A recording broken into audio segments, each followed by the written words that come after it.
오늘 우리에게 주시는 하나님의 말씀은 요한일서 2장 1절에서 2절 말씀입니다. 제가 봉독하겠습니다. 나의 자녀들아, 내가 이것을 너희에게 쓰면 너희로 죄를 범하지 않게 하려 함이라. 만일 누가 죄를 범하여도 아버지 앞에서 우리에게 대언자가 있으니 곧 의로우신 예수 그리스도시라. 그는 우리 죄를 위한 화목제물이니 우리만 위할 뿐 아니요 온 세상의 죄를 위하심이라. 아멘. 오늘은 우리 민족의 가장 큰 명절인 설날입니다. 법정 연휴 3일에 임시 공휴일을 하루 더해서 4일을 쉬게 되고, 거기다 개인적으로 하루나 이틀 정도 휴가를 낸다면 일주일이 더 넘는 긴 휴가일이 됩니다. 그러나 이번 명절은 대통령 탄핵 심판이라는 국가적 위기 가운데서 맞는 착잡한 명절이기도 합니다. 설날에는 전에는 어른들이 세배하는 아이들에게 세뱃돈도 준비하시고 또 한 해의 덕담을 해주었죠. 오늘 본문의 말씀은 나의 자녀들아라는 혹격 명사로 시작합니다. 그것에 해당하는 테크니아라는 그리스 단어는 아이들을 사랑스럽게 부르는 말입니다.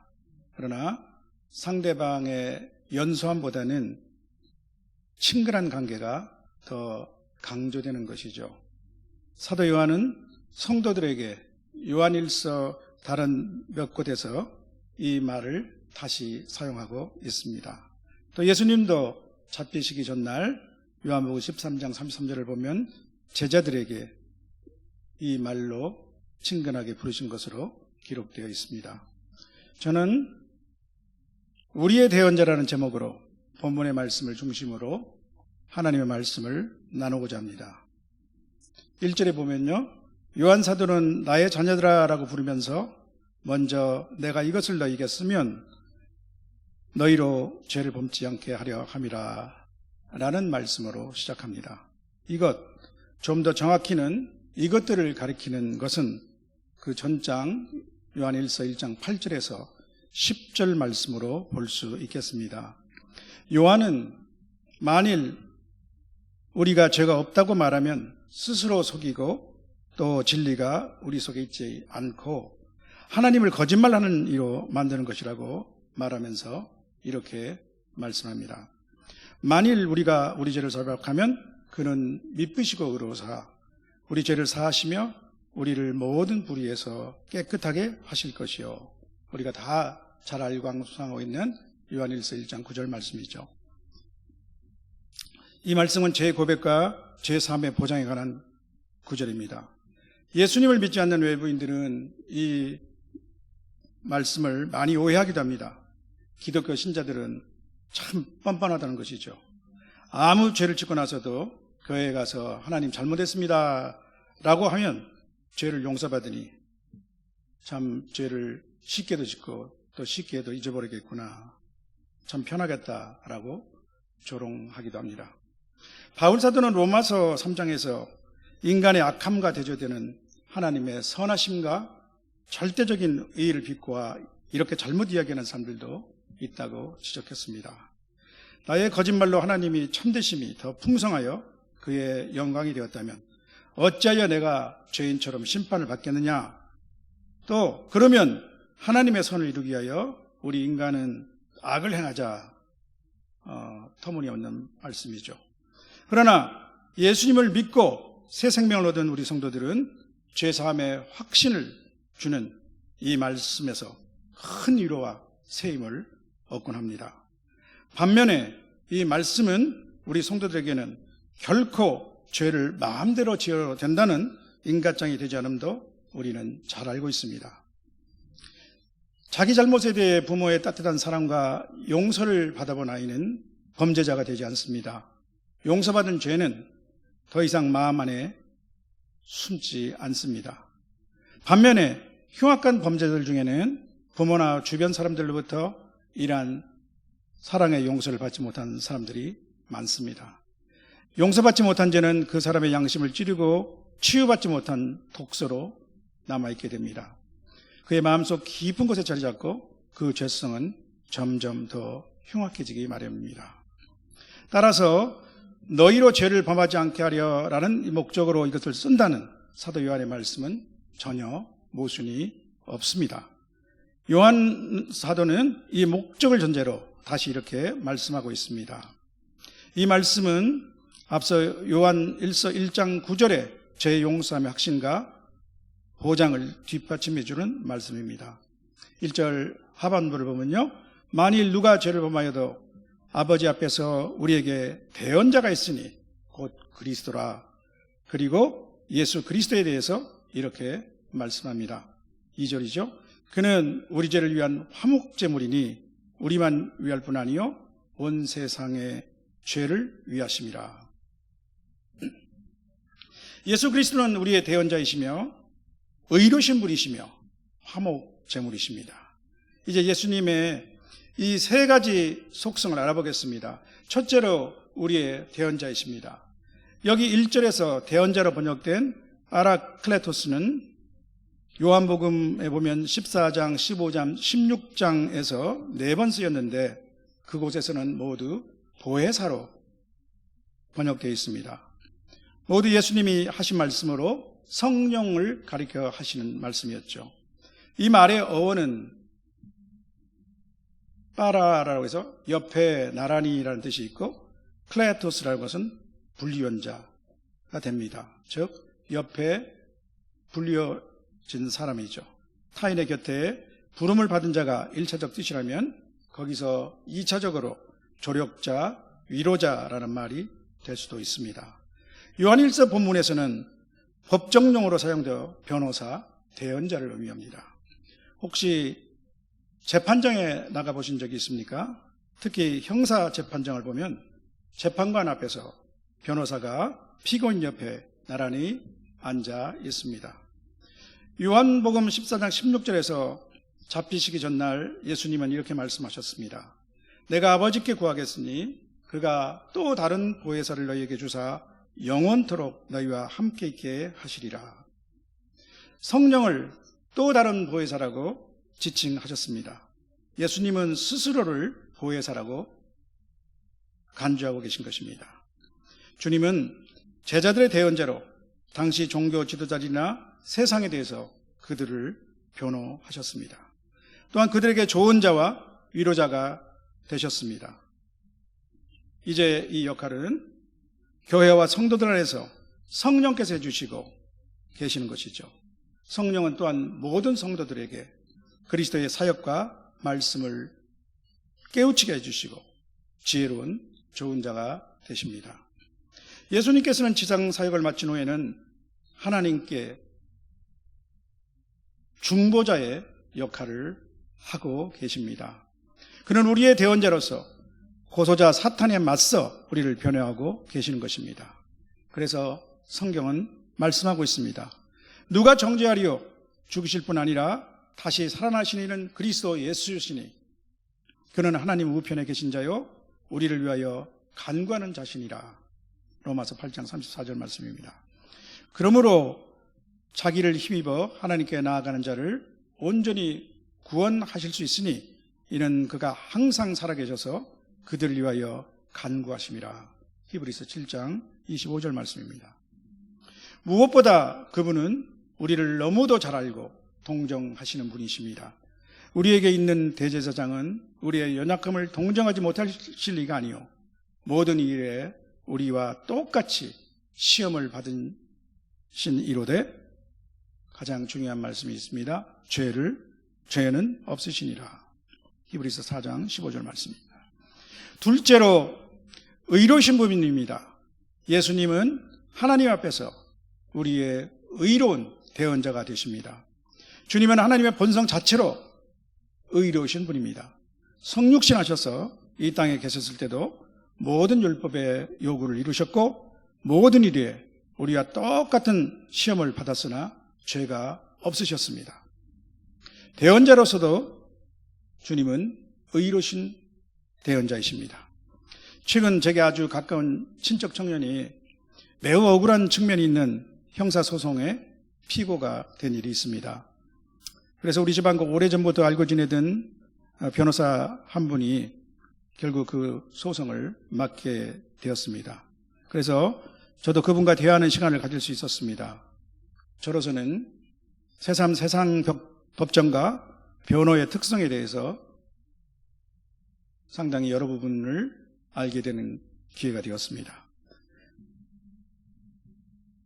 세상의 변호사는 최대한 자신의 의뢰인을 변호하는 목적으로 소위 범행의 실체와 동기를 덮고 미화하고 또 취사 선택해서 빠져나가려는 의도가 있었습니다. 법적 관점에서 실체를 규명하고 법규 적용을 통해서 유무죄와 형벌의 경중을 결정하는 세상 법정의 속성상 변호 또한 온전히 정직하고 의로운 것이 아님을 느낄 수 있었습니다. 조금 안 맞는 비유가 될지도 모르겠습니다만 배가 강을 가로질러 건너갈 때 일직선으로 목표점을 잡아서는 안 되고 흐르는 그 물결을 감안해서 상당히 옆으로 가는 거와 같구나 하는 그런 생각을 하게 되었습니다. 그런데 이 청년의 아버지 되는 사람은 이러한 세상적인 융통성이 자신의 올곧은 신앙적 정의심과 맞지 않아서 많이 괴로워했고 또 그러다 보니까 힘들어 변론서를 준비하는 변호사를 오히려 그만큼 힘들게 만들기도 했습니다. 그러나 우리가 서게 될 하나님의 법정은 세상과 다릅니다. 우리는 모든 것을 보고 아시지만 사랑하는 아들을 먼저 우리에게 내어 주심으로 우리 죄를 사하여 주신 하나님의 자비와 용서의 법정에 서는 것입니다. 우리의 대언자 변호사 되신 그리스도도 의로우신 분입니다. 하나님의 공의로운 법정 앞에서 그는 의로운 대언자가 되십니다. 마지막 세 번째로 예수 그리스도는 화목제물이십니다. 이교도의 제사에도 화목제가 있습니다. 무엇인가 제물을 바쳐서 신을 달래합니다. 마치 화가 나 있거나 무언가 불만이 있는 신입니다. 공양미 300석을 얻기 위해서 심청이는 인당수에 자기 몸을 들였습니다. 인신공양으로 달래야 하는 신이 그 물속에 사는 것이죠. 또 성경에도 다시스로 가는 요나는 성난 바다에 희생제물로 던져졌습니다. 그러나 하나님은 우리의 죄에 대해서 달램을 받아야 하는 객체가 아니십니다. 하나님은 그 주체이십니다. 하나님은 먼저 우리와 화해를 원하셨습니다. 그리고 하나님이 먼저 주도적 역할을 취하셨습니다. 구약시대 희생제사를 설정하신 분은 하나님이십니다. 죄는 죽음을 의미합니다. 죄의 삭은 사망입니다. 하나님은 제사제들을 통하여 죽음을 피해 하나님께 나아가는 길이 있음을 알리셨습니다. 대신 무고한 짐승이 피를 흘리고 희생제물이 되어야 했습니다. 피 흘림이 없이는 제사함이 없기 때문입니다. 이 제사는 그리스도의 완전한 희생을 예표하는 것이었습니다. 예수 그리스도는 십자가 죽음으로 하나님과 우리를 화목케 하는 완전한 희생제물이 되셨습니다. 완전한 인간이시면서 또 죄가 없으신 예수님은 우리를 대신하여 죽으심으로 우리의 모든 죄값을 처리하셨습니다. 하나님은 그리스도 말미암아 우리를 자기와 화목케 하셨습니다. 하나님은 그리스도 안에서 세상을 자기와 화해하게 하시고 그들의 죄를 그들에게 돌리지 않으셨습니다. 그렇다고 하나님은 근엄하고 냉혹한 재판관이시오 그리스도는 하나님의 의로운 분노를 진정시키는 가련한 구세주가 되신 것은 아닙니다. 창세기 22장 모리아산에서 아브라함이 100세에 낳은 귀한 아들 이삭을 바치라는 명령을 순종해서 막 칼을 들었을 때 하나님께서는 급히 그의 이름을 부르며 미리 준비하신 한 마리 순양을 보여주셨습니다. 그리고 하나님의 사자가 말했습니다. 내가 내 아들 내 독자라도 아끼지 아니하였으니. 그리고 여호와의 사자는 하늘로부터 두 번째 아브라함을 불러 자손 대대로 그리고 천하 만민에게 복을 주시겠다는 하나님의 말씀을 대언하면서 다시 말했습니다. 내가 이같이 행하여 내 아들 내 독자도 아끼지 아니하였은즉 아버지 아브라함이 느꼈던 아픔은 장차 독생자 자기 아들을 아끼지 아니하실 때 하나님 아버지가 느끼실 고통이었습니다. 성경은 삼위일체 하나님께서 죄인들 위해 값없이 구원을 제공하셨다고 증언하고 있습니다. 성부께서는 자기 아들을 희생제물로 삼으셨고 또 성자께서는 기꺼이 자신을 드리셨습니다. 이제 성령께서는 우리 성도 안에 들어와 내주하시며 이 하나님의 사랑을 우리 안에 부어주시고 우리가 그 사랑을 느끼게 해주십니다. 성도 여러분, 예수님은 하나님 앞에서 우리의 의로운 대언자이십니다. 그런데 그는 스스로 희생제물이 되신 것입니다. 그런데 우리의 변호사는 인간 법정의 변호사와는 다릅니다. 그는 우리를 무죄라고 주장하시지 않습니다. 우리를 미워하지도 않습니다. 하나님의 법정 앞에서 우리의 공적은 그 어떤 것도 우리 죄를 덮을 만큼 크지 않습니다. 그는 우리의 죄를 인정하십니다. 그러나 우리의 죄는 용서함을 받습니다. 이미 그가 희생제물이 되셔서 하나님과 우리 사이를 화목케 하셨기 때문입니다. 우리 죄의 용서는 예수 그리스도의 보혈에 근거하고 있습니다. 그는 우리 성도가 이미 하나님의 생명책에 기록되어 있음을 보이실 것입니다. 사랑하는 성도 여러분, 우리 성도는 이미 죄사함을 받은 사람들입니다. 예수 그리스도를 나의 구주로 영접했을 때 우리는 과거의 죄뿐만 아니라 앞으로의 모든 잘못도 용서받았습니다. 만일 우리 죄를 자복하면 하나님께서는 우리 죄를 용서하시고 모든 불의에서 깨끗게 하실 것입니다. 이것은 주님께서 친히 제자들의 발을 씻기실 때 베드로에게 상징적으로 말씀하신 것과 같습니다. 이미 목욕한 자는 발밖에 씻을 필요가 없느니라, 그렇게 말씀하셨죠.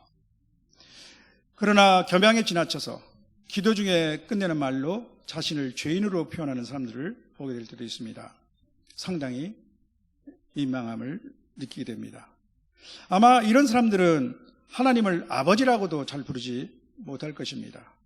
2인칭으로 하나님을 아버지라고 부르지 못하고 꼭 3인칭으로 여호와 하나님이나 창조주와 같은 다른 미사역으로 어떠하신 하나님이라고 부르는 사람들도 있습니다.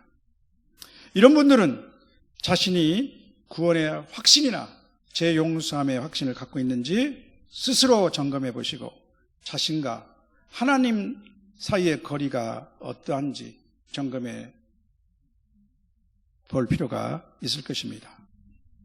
우리가 본질상 죄인인 것처럼 우리는 용서받은 죄인으로 이제 그리스도 안에서 새로운 피조물입니다. 우리는 그리스도 예수 안에 있는 속량으로 말미암아 하나님의 은혜로 값없이 의롭다 하심을 얻은 자가 되었습니다. 그렇다고 우리 성도는 아무도 완전한 경지에 이르지 못했습니다. 우리는 끊임없는 성화의 과정 속에 있습니다. 또한 우리에게 죄사함의 확신이 있다고 해서 세상 사람들이 잘못 알고 있는 것처럼 우리는 죄를 짓는 것에 둔감하지 않습니다. 죽음에 이르게 하는 죄의 독성과 파괴력을 누구보다도 잘 알고 있기 때문입니다. 바로 나의 죄를 위해서 주님께서 치르신 십자가 대속의 죽음이 얼마나 끔찍하고 혹독한 것임을 또 잘 알고 있기 때문입니다.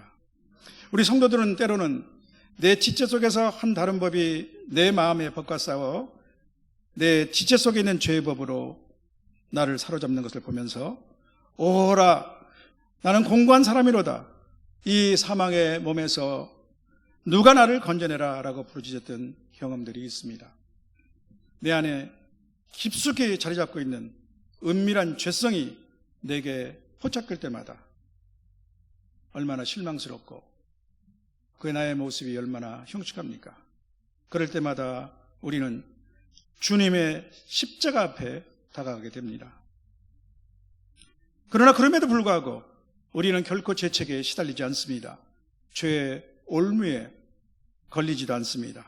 바로 하나님의 전폭적인 용서와 화해의 은혜를 입었기 때문이죠. 이렇게 선포할 수 있기 때문입니다. 그러므로 이제 그리스도 예수 안에는 있는 자에게는 결코 정죄함이 없나니 이는 그리스도 예수 안에 있는 생명의 성령의 법이 죄와 사망의 법에서 너를 또한 나를 해방하였습니다. 사랑하는 성도 여러분, 오늘 요한 사도는 본문의 말씀을 통하여 우리에게 죄를 짓지 말 것을 권고하고 있습니다. 하나님의 사랑을 입은 자들에게입니다.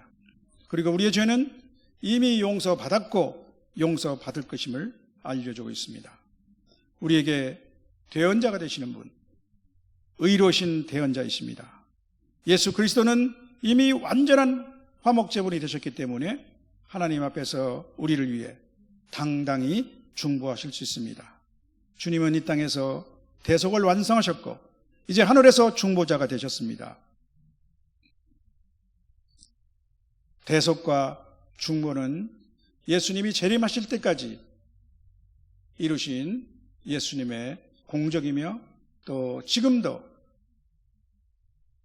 이미 대속하신 예수님께서는 하나님 앞에서 우리를 위해서 대언자가 되어주시고 있는 것입니다. 예수님은 이렇게 이 땅에서 맡겨진 일을 감당하셨고 또 중보자가 되어주신 것처럼 이제 이 땅에서는 주님이 보내주신 성령께서 우리의 파라클레토스, 즉 대언자, 위로자가 되어주십니다. 주님이 우리를 중보하시며 기대하시는 것을 성령은 성경 말씀을 통해서 우리에게 생생히 말씀해 주십니다. 그리스도의 사랑이 우리를 강권하시는도다. 우리가 생각건대 한 사람이 모든 사람을 대신하여 죽었은즉 모든 사람이 죽은 것이라. 그가 모든 사람을 대신하여 죽으심은 살아있는 자들로 하여금 다시는 그들 자신을 위해 살지 않고 오직 그들을 대신하여 죽었다가 다시 살아나신 이를 위하여 살게 하려 하심이라. 이것이 오늘 설날에 우리가 예수 그리스도 앞에서 하나님 앞에서 다짐하는 우리의 각오가 되기를 진심으로 소원합니다.